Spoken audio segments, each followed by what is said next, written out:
Bonjour, je m'appelle Patrick Gautreau, je suis président et directeur technique de Nivoex.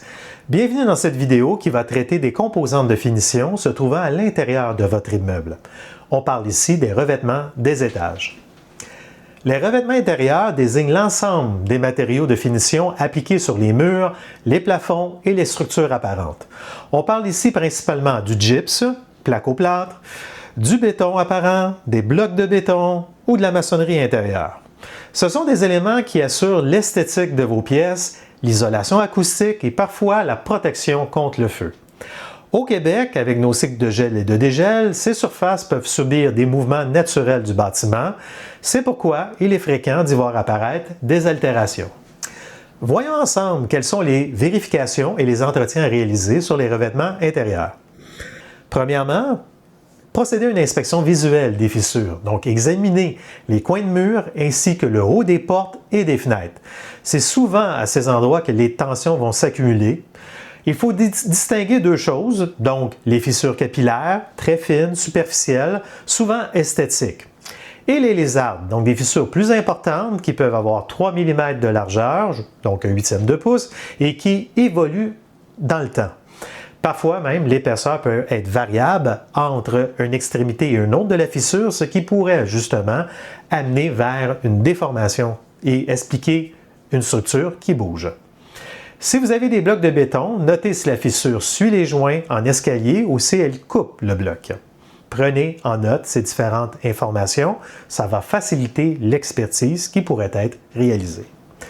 Surveillez pour des signes d'humidité, donc on recherche des cernes jaunâtres sur la peinture ou des boursouflures.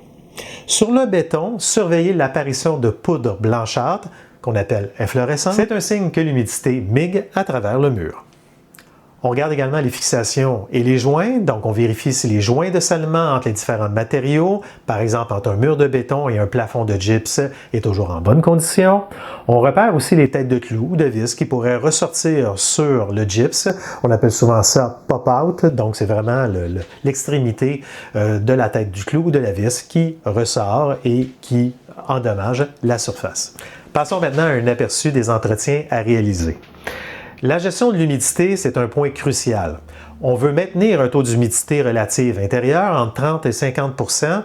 On veut éviter les grands écarts. On veut éviter aussi de passer de très sec à très humide en peu de temps. C'est ce qui peut faire justement distorsionner les différents matériaux et faire apparaître des déficiences. Donc un air trop sec en hiver va faire rétrécir les matériaux et craquer les joints, alors qu'un air trop humide favorisera l'apparition de moisissures.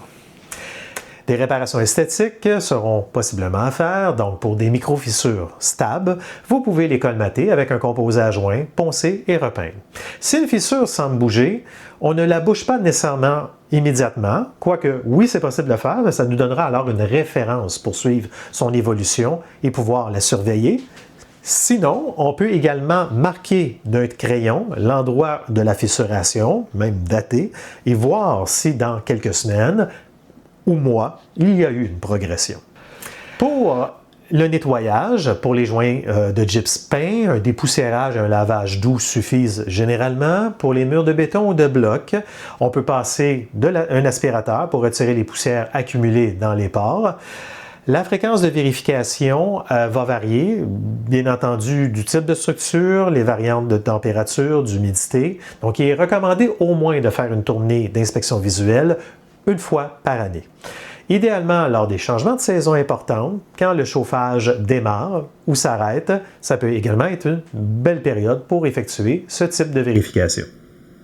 Et bien sûr, on prend des notes et on documente et on prend des photos au besoin. Pourquoi c'est important? Dans une moindre mesure pour l'aspect esthétique, on veut garder un immeuble propre et visuellement attrayant pour les occupants, mais surtout pour la prévention. Une fissure peut être le premier signe d'un problème de structure ou d'un affaissement de fondation. Une tache d'eau peut signaler une infiltration venant de l'enveloppe extérieure bien avant qu'elle ne cause des dégâts majeurs. En surveillant ces signes, vous allez donc protéger la valeur et l'intégrité de votre immeuble. Pour nos clients, vous avez accès à la fiche technique complète avec tous les détails sur les vérifications et les entretiens qui sont requis. ainsi que sur les intervenants qui effectuent ces diverses tâches. Sinon, suivez-nous sur les réseaux sociaux afin d'en apprendre davantage sur l'entretien préventif des immeubles. Merci de votre écoute et on se voit très bientôt dans une prochaine vidéo.